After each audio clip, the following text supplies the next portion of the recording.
Well, I'm Richard Langham Smith, a research prof at the college, and most of my life at the moment is concerned with Bizet's Carmen. So I'm delighted to see that Djamileh in particular and Le Docteur Miracle are being brought out for a double bill. I'm just looking forward to it.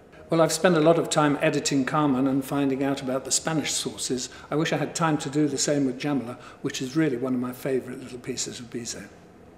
Djamileh is a sex slave, and Harun is some kind of high-up, a sort of nobleman who has a new slave every month. But she's fallen in love with him, and she has to negotiate somehow that they fall in love together and live happily ever after.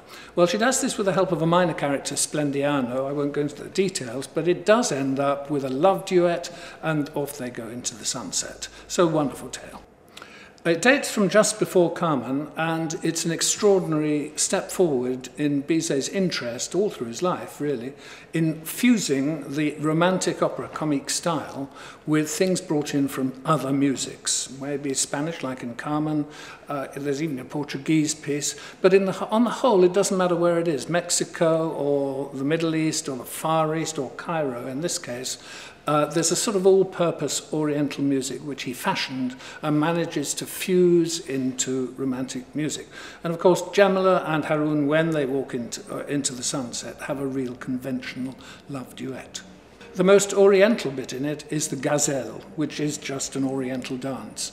And what Bizet does is use tambourines, metal colours, triangles and so on, to give this impression of another kind of music. And he fashions all kinds of Oriental scales, which he must have studied, I think.